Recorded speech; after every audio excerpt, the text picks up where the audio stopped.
परमहंस भगवान श्री पुंडलिक महाराजांची थोरवी वर्णण्यासाठी स्वामी भास्करानंद सरस्वती कोल्हापूर लिखित पुंडलिका भेटी या स्मरणिकेची मदत घेऊन चरित्रकथा थोडक्या शब्दात श्री पुंडलिक माऊली चरणी समर्पित आहे। पूज्य श्रीबाबांच्या जन्मोत्सवामध्ये संत श्री गाडगेबाबा यांचे कीर्तन। बरेच दिवसांच्या भ्रमंतीनंतर पूज्य श्री बाबांचे परत आगमन घडल्यावर ग्रामस्थांचा आनंद गगनात मावेना। पूर्वीप्रमाणेच परगावचे नित्य नवे भाविक लोक श्रीबाबांचे दर्शनार्थ गर्दी करू लागले। श्री खंडूनानांनी बाबांचे मूळ जन्म घर सोडून जवळच एक छोटासा 2 मजली वाडा बंजारी समाजाकडून अल्प किंमतीत विकत घेतला होता।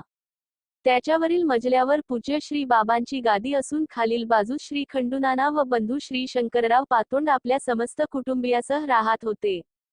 श्री बाबांवरील श्रद्धेने अकोल्याच्या फुंदे बाबूंनी या स्थानी नवा जिना बांधला तर राहीत साहिबच्या एका मारवाडी भक्ताने पाण्यासाठी हौद बांधून दिला होता।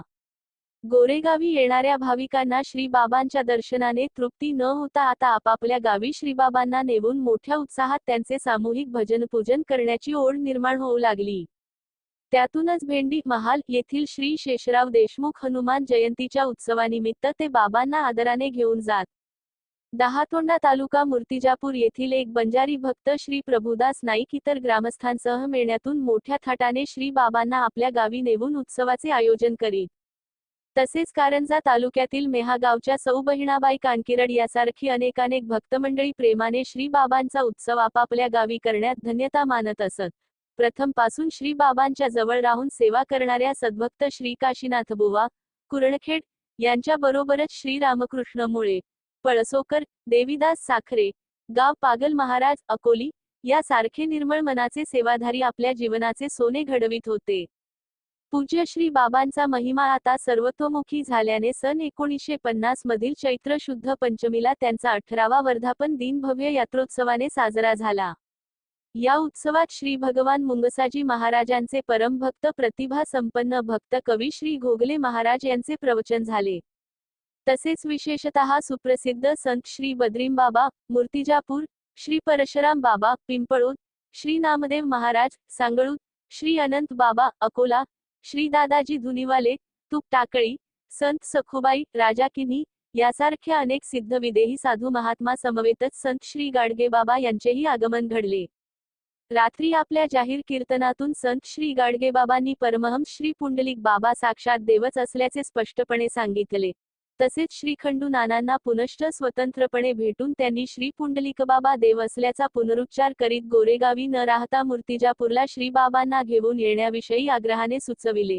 त्यावेळी श्री खंडू नानांनी त्याबाबत पुढे पाहू म्हणून दुर्लक्ष केले। देवभक्तांची कसोटी नुकत्याच पार पडलेल्या भव्य यात्रोत्सवामुळे भाविकांची वाढती गर्दी त्यांनी श्रीबाबांच्या चरणी समर्पण केलेले धनधान्यादी दान दक्षिणा वगैरे पाहून काही दिवसापासून पूज्य श्री बाबा हे विदेही साधू असल्याने त्यांना माता पित्यांपासून विभक्त करून स्वतंत्र पंच कमिटी नेमून त्यांची व्यवस्था पाहण्याचा काही जणांचा दुर्विचार आता परत एकवार दुणावू लागला। त्यांनी त्या दृष्टीने श्रीखंडूनाना व बधूंना वगळून एक कमिटीही नेमली। श्री बाबांना घरी जाऊ न देणे व घरच्यांना त्यांच्या जास्त जवळपास फिरकू न देणे हेच जणू या नवीन कमिटीचे प्रमुख काम ठरून गेले असावे।